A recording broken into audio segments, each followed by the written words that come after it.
Hello dears. इसके बारे में जो सेट्स हैं उनके बारे में ब्रीफ लेक्चर जो है मैं दे चुका हूँ आपको पहले। इसके बाद देखिए, ये भी सेट्स ही हैं rational numbers. Rational numbers, what are rational numbers? Rational numbers are the numbers that can be put in the form of p over q, यानी नोमिनेटर और डिनोमिनेटर की फॉर्म में जो पुट किए जा सकें उन्हें हम रैशनल नंबर्स कहते हैं। यहाँ पर आप गौर करें कि पी और क्यू दोनों जी के मेंबर हैं। जी आप देख चुके हैं, zero plus minus one plus minus two up to so on. ये जो है आपके पास रैशनल अपना सेट ऑफ इंटीजर है। और पी और क्यू यानी ऊपर वाला देखें, जब हम यहाँ पर एक वैल्यू लिखते हैं, फ़र्ज़ करें कि आपने एक वैल्यू नोमिनेटर में लिख ली 3 लिख लिया और डिनोमिनेटर में आपने 4 लिख लिया, तो ये ऊपर वाले को आपने P कह दिया, नीचे वाले को आपने Q कह दिया। हम जब कभी भी Z लिखते हैं तो Z में ये सारे एलिमेंट मौजूद होते हैं।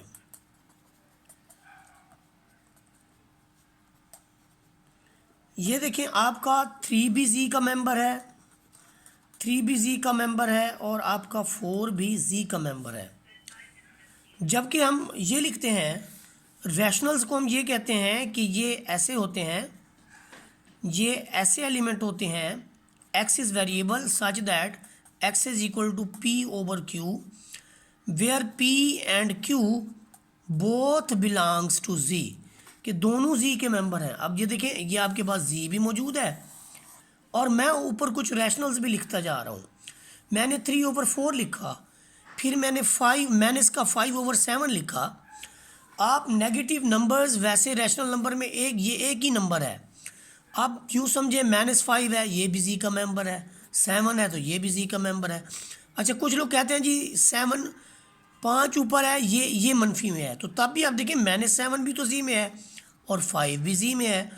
तो ये जो रैशनल्स की डेफिनेशन है वो ये वाली है कि ये ऐसे नंबर्स होते हैं, ये रैशनल्स जो होते हैं ये ऐसे नंबर्स होते हैं जिन्हें हम पी बटा क्यू की फॉर्म में पुट कर सकते हैं।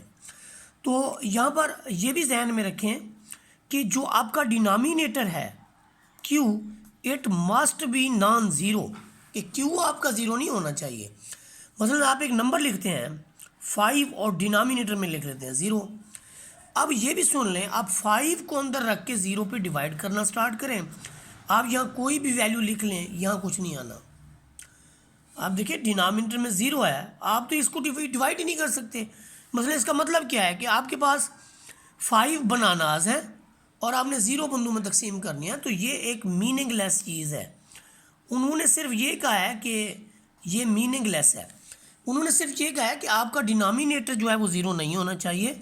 जब कभी भी ऐसा हुआ कि डिनोमिनेटर आपका 0 होगा तो इस चीज़ को मैथमेटिक्स की लैंग्वेज में इन्फिनिटी कहते हैं, यानी अनडिफाइंड,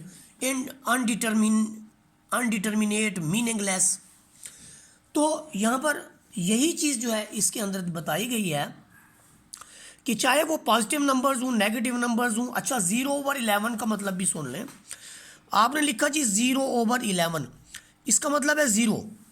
ये जहन में रख लें कि आप 0 के नीचे कोई भी नंबर लिख लें, 0 के नीचे 1 लिखें, 2 लिखें, 0 के नीचे 3 लिखें, 0 के नीचे -5 लिखें अप टू सो ऑन, आपके सारे के सारे नंबर जो है ये 0 के इक्वल है।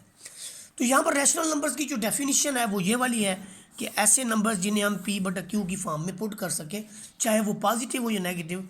तो एक नंबर आपका नोमिनेटर में होगा और एक आपका डिनोमिनेटर के अंदर नंबर होगा। ऐसे नंबर्स को हम कहते हैं कि ये हमारे रैशनल नंबर्स हैं।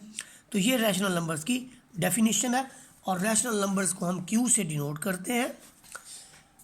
इसके बाद देखें कि इसकी 2 किस्में और हैं, यानी अगर ये डेसिमल में आपको मिलेगा। देखें, हमने अभी एक डिजिट लिखा 3/4। आप देखें कि जब आप 3 को अंदर रख के 4 पे डिवाइड करते हैं, यहाँ पॉइंट लगाने के बाद, क्योंकि 3 छोटा है इससे, आप एक 0 लेते हैं, दूसरी भी हम ले लेते हैं, तो 7 चौके 28, आपका यहाँ पे बचता है 2 ऊपर से 0, तो 5 चौके 20। हुआ क्या है, अब ये आपका रिजल्ट आया है 3/4 का 0.75, यानी हम एक रैशनल से, एक फ्रैक्शन से डेसिमल में चले गए हैं। तो ऐसी सिचुएशन के अंदर जो नंबर्स लिखे हुए होते हैं हम उनको कैसे इंडिकेट करेंगे कि whether they are rationals or irrationals, तो यहाँ पर उसी सिलसिले की एक कड़ी में ये कहा गया है कि ये टर्मिनेटिंग नंबर्स होते हैं, टर्मिनेटिंग डेसिमल्स, यानी 0.4, 3.14, 0.375, ये जितने भी नंबर हैं पॉइंट के बाद इनके डिजिट फाइनाइट हैं। एक तो ऐसे नंबर्स जैसे अभी मैंने 3/4 को किया तो रिज़ल्ट में मुझे 7.5 मिला, तो रिज़ल्ट में मुझे 7.5 मिला।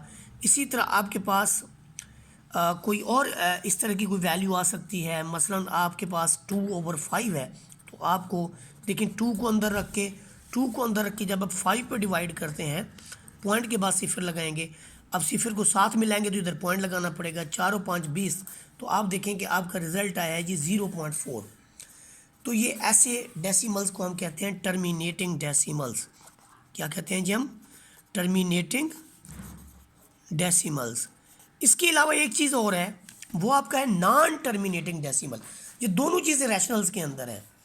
एक तो टर्मिनेटिंग डेसिमल भी रैशनल के अंदर है, दूसरा आपके पास एक और चीज़ है नॉन टर्मिनेटिंग। वो कौन से? नॉन टर्मिनेटिंग, जिन्हें हम रिक्योरिंग भी कहते हैं या आप रिपीटेड भी कह सकते हैं, जो कि रिक्योरिंग होते हैं या रिपीट होने वाले, जिसे आप कह सकते हैं कि रिपीट भी होते हैं।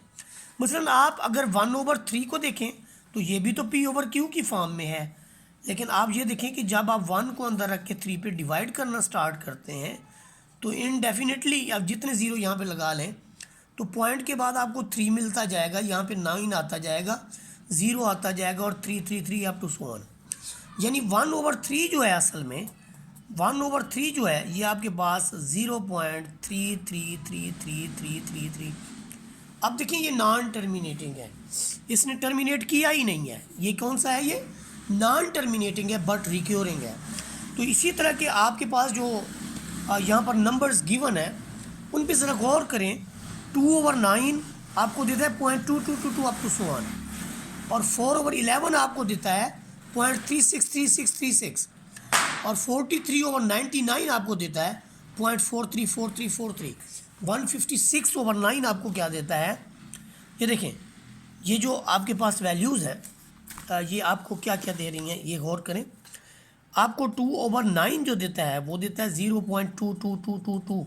इसी तरह 4/11 आपको देता है 0.363636 अप टू सो ऑन। तो ये बात समझ लें कि इस चीज़ को हम ऐसे भी लिख सकते हैं, 0.2 के ऊपर लाइन लगा देंगे तो इसका भी यही मतलब होगा। इसको हम ऐसे भी लिख सकते हैं, 0.36 के ऊपर लाइन लगा लेंगे तो इसका भी यही मतलब होगा। ये अब आपके देखें ये नॉन टर्मिनेटिंग रिक्योरिंग है। इसके अलावा ऊपर वाले जो हमने किए थे वो हमारे ये वाले टर्मिनेटिंग थे, ये टर्मिनेटिंग डेसिमल है, ये आपके नॉन टर्मिनेटिंग लेकिन रिक्योरिंग डेसिमल है। ये भी दोनों आपके दोनों के दोनों जो है ये रैशनल नंबर्स में जाते हैं। तो ये याद रखें, रैशनल नंबर्स के अंदर दो चीज़ें और हैं, टर्मिनेटिंग डेसिमल भी हैं और non terminating and recurring decimal है। सिमिलरली आपके पास एक टॉपिक है इरेशनल नंबर्स। तो इरेशनल नंबर्स की जब हम बात करते हैं, ये यहाँ पर आप याद रखें कि जब हम बात करते हैं इरेशनल नंबर्स की, तो इरेशनल नंबर्स किस तरह के होते हैं? इरेशनल नंबर्स जो हैं ये देखें कि जैसे हम आप लिखें कि क्यू प्राइम हमसे डिनोट करते हैं x such that x can not be put in the form of P/Q where P, Q belongs to Z and Q is not equal to 0। ये इस तरह के जो होते हैं ये आपके पास इरेशनल नंबर्स होते हैं। इरेशनल नंबर्स किस तरह के होते हैं मैं बताता हूँ आपको। ये देखें, ये स्क्वायर रूट ऑफ 2 है जिसका हम रिज़ल्ट लिखते हैं 1.41421356 अप टू सो ऑन। तो यहाँ पर आप देखें कि ये जो वैल्यू है इसके डिनोमिनेटर में 1 है, तो क्या आप इसे P/Q की फॉर्म में पुट कर सकते हैं? आप कहेंगे हाँ ये तो हो सकता है। नहीं बेटा, यहाँ पर जब P/Q हमने लिखा था तो इसका मतलब था P की भी पावर 1 है और Q की भी पावर 1 है। P की भी पावर 1 है और Q की पावर भी 1 है, लेकिन यहाँ पर तो कुछ और है कि जो डिजिट P है, देखिए हमने कहा था P भी Z का मेंबर है, Q भी Z का मेंबर है। तो जो वैल्यू Z की मेंबर है तो Z में तो कोई सिवाय 1 के उनकी कोई भी पावर नहीं होती। ये देखें ये मैं जी लिख रहा हूँ, ये देखें इनकी तो 1 पावर है, तो यहाँ पर जो p हमारे पास गिवन है उसके ऊपर स्क्वायर रूट है, भले q पे कुछ नहीं है लेकिन p वैल्यू के ऊपर स्क्वायर रूट है। So we will say that these are does not belongs to q, और जो वैल्यू आपकी इस तरह से होगी q से नहीं होगी, हम कहेंगे कि वो यानी ये जो क्वांटिटी है स्क्वायर रूट ऑफ 2 ये बिलोंग करती है q प्राइम से। q प्राइम का मतलब है set of irrational numbers, q prime का मतलब है set of irrational numbers. Similarly आपके पास एक और वैल्यू है पाई, अमूमन ये बड़ी फेमस है। पाई की वैल्यू जो है ये अप्रॉक्सीमेट होती है 22/7। सिमिलरली यानी आप कह सकते हो कि इसको अगर लिखा जाए तो पॉइंट के बाद बहुत सारे डिजिट के बाद भी ये अपने आप को रिपीट नहीं करती।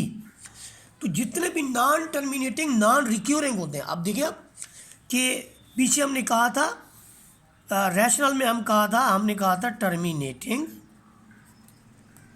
या फिर अगर कोई नॉन टर्मिनेटिंग है तो वो फिर रिक्योर भी करे। नॉन टर्मिनेटिंग अगर है तो उसकी रिक्योरिंग होना भी लाजमी है, हमने कहा था ये दोनों चीज़ें रैशनल हैं। लेकिन अब क्या है कि एक तो इसके साथ नॉन है, इरेशनल की मैं बात करूँगा, एक तो इसके साथ नॉन टर्मिनेटिंग नॉन रिक्यूरिंग। तो नॉन टर्मिनेटिंग और नॉन रिक्यूरिंग जितने भी नंबर्स होंगे वो सारे के सारे आपके पास इरेशनल नंबर होंगे। नॉन टर्मिनेटिंग नॉन रिक्यूरिंग, ना टर्मिनेट करने वाले और ना रिक्योर करने वाले। मैं इसकी कुछ एग्जांपल आपको दूंगा, जैसे 5 स्क्वायर रूट है, फिर आपके पास 2 स्क्वायर रूट है, 5/7 होल का स्क्वायर रूट है, और 27 का फ़र्ज़ करें कि भी 27 का थर्ड रूट तो आता है, लेकिन अगर यहीं पे 6th रूट या 5th रूट आ जाए तो फिर जो है ये इरेशनल हो जाता है। जैसे 4 का थर्ड रूट आ जाए, याद रखें 4 का अगर हम रूट लेंगे वो तो रिज़ल्ट 2 आ जाएगा, तो ये आपका रैशनल है। लेकिन अगर आप 4 का रिज़ल्ट 3 ले लेते हैं तो फिर ये आपके पास एक इरेशनल नंबर होगा।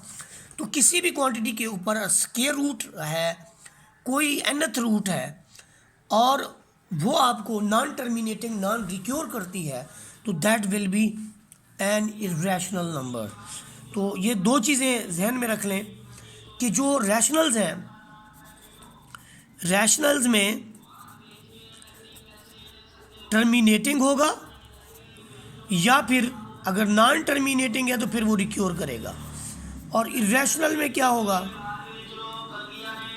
इरेशनल में आपके पास होगा नॉन, इन दोनों से पहले आप नॉन लगा लें, नॉन टर्मिनेटिंग और नॉन रिक्योरिंग, तो आपका इरेशनल हो जाएगा।